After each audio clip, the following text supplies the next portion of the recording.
We know that in Devon we've lost a lot of our orchards, and they are a key distinctive feature of our landscape.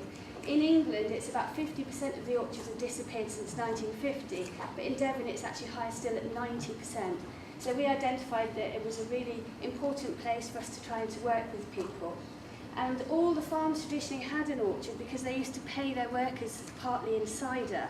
So we talked to farmers and we found out that they used to drink about 8 pints of cider during a working day, and that was part of their wages. But also if they worked on a Sunday, they weren't allowed to be paid at all, so their entire wages on a Sunday were in cider. So it was really important that the farms all had an orchard on their farm. So we applied to Heritage Lottery Fund for some funding to run this project, and we worked with Orchard Link, which is a volunteer organisation who were primarily made up of private orchard owners who had small orchards and were primarily interested in the apples and making the cider from the apples. They were set up in 1998 and they were a fairly strong group, but over a period of time they realised that more community orchards wanted to join, but they didn't really have the expertise to support those orchards because they were running them on a very different setup. So we applied to Heritage Lottery funding for some projects, for some funding, and this is a breakdown of the funding we've got. So it's a smaller scale than the last one we looked at.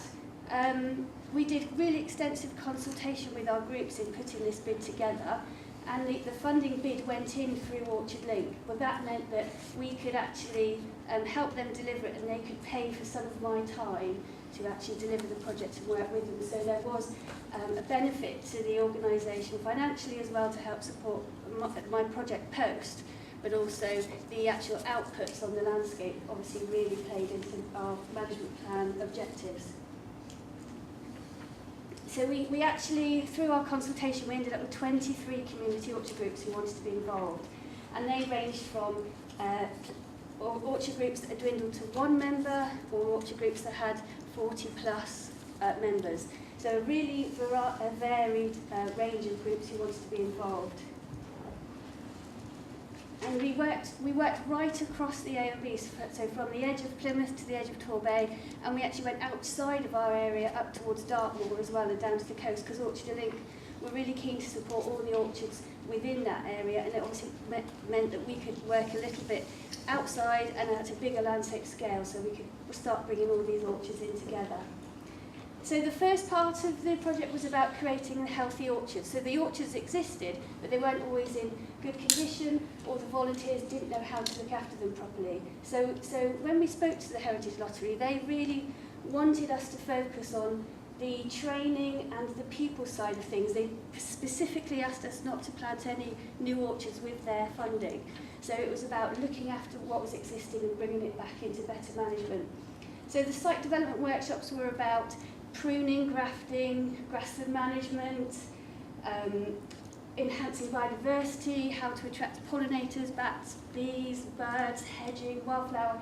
The whole programme was about 12 workshops which were ran across the period of about 18 months. We also then worked with Orchard Link, who, like I said, were all volunteers, and did some training with them on how to do community orchard appraisals. So we then were able to help them go out, and then experts from Orchard Link went and worked with every community group to carry out a site appraisal on their site, look at how they could manage it better, what needed work, how they could enhance the biodiversity, and then they produced a report which went back to the group. From that, the group then wrote up an action plan. We really tried to be careful not to call them management plans, because that felt a bit scary for some of them.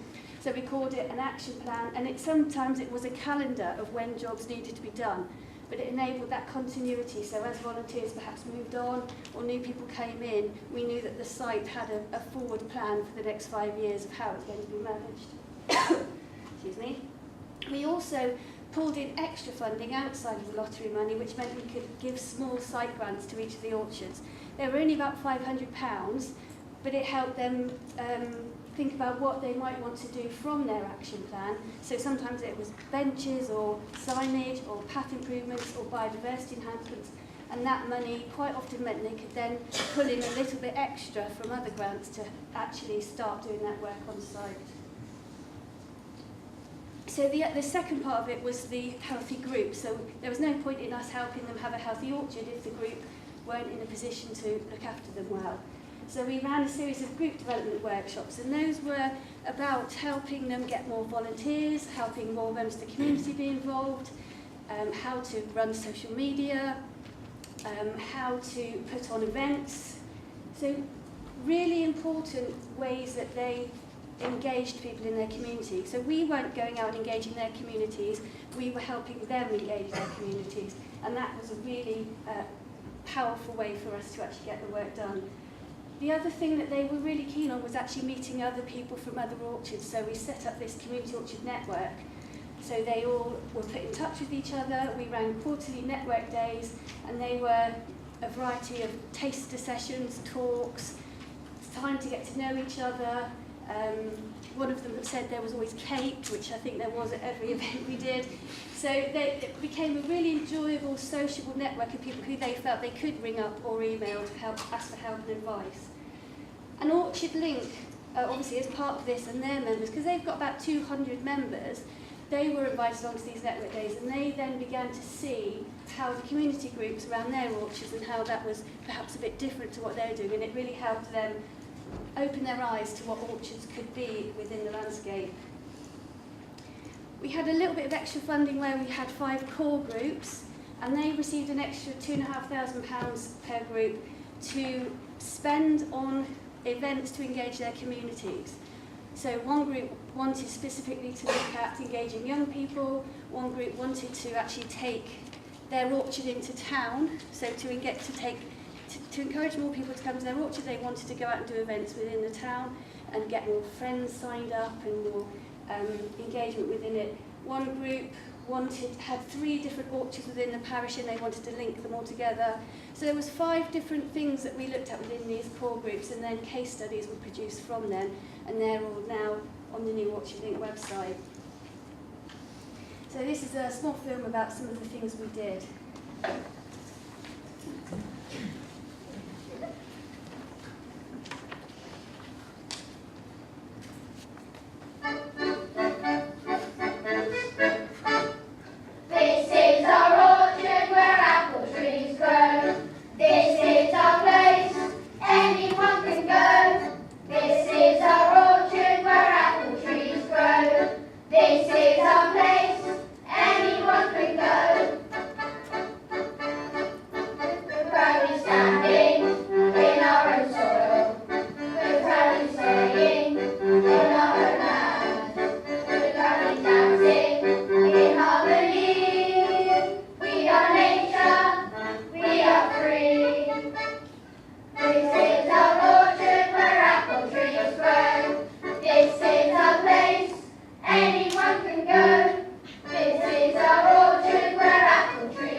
The Heritage Lottery really wanted a digital output of what we did, so we worked with Orchard Link to produce a new website. We helped all the groups set up their own social media platforms as well as having our own, so we did digital training with them. I haven't got time to show you this. We produced an evaluation film. The Heritage Lottery really wanted us to look at different ways of evaluating our projects, so we had a musician come along on our finale day and talk to everyone about the project, and then at the end of the day he wrote a song from all the comments, so I can show you that another time, or you can find it on the Orchard Link's website. Oh no, that's the one to play. Okay, so just a bit on some of our output. So we had, these were the contributions from the volunteers, so the actual community orchard group volunteers. We far exceeded our targets on this project for the amount of funding we received. So, you know, £137,000 worth of volunteer and in-kind support was much more than we ever hoped. And the participants were the people who actually came on network days. The core group's contributions, so that the extra money that they got, they put on 56 events. So the £2,500 that each five of them got, they put on 56 events with that and interacted with 1,600 people, which was brilliant, and they were all just from their communities. So we did have New Apple Days, we did involve 2,500 people throughout the whole project. Well, we didn't, they did. We obviously worked with volunteers, they worked with 2,500 people from it. And then from the 25-year plan, there's obviously the produce, the connecting people with nature, connecting people with wildlife. And the volunteers said to us that the actual community capacity building, how they felt more confident in working and looking after their orchard into the future, was the number one thing that they got out of it. They went, so the person who I said started with just her in her community group. At the end of the project, she had a committee of 6 people, and they were running events that were attended by 100 people from within their parish, which was amazing. The orchards are in a much better state. The wildlife's hugely enhanced. They're safe places, they're looked after, they're enjoyed by members of the community. The produce has got a use. Some of them sell it now to raise extra funds for themselves to continue running the project. Final message, Nicky. Yes, okay, here we go. So for Orchard Link, the big realisation at the end of the project for them, was I was having a celebration dinner, lunch with them, and we were all patting ourselves on the back about what a great job we'd done. And one of the members said to me, "It's only by finishing this project I've realised what orchards are. For us, orchards are about apples and producing the apples to make cider. For community orchards, the apples are completely secondary. The space is what's important. So that space within the parish and within the village is the thing that community orchard means to them, not the apples that produce." And for us, obviously meant that the landscape was in a better state of repair, and the orchards were then had a safe future into the next at least 5 years and beyond.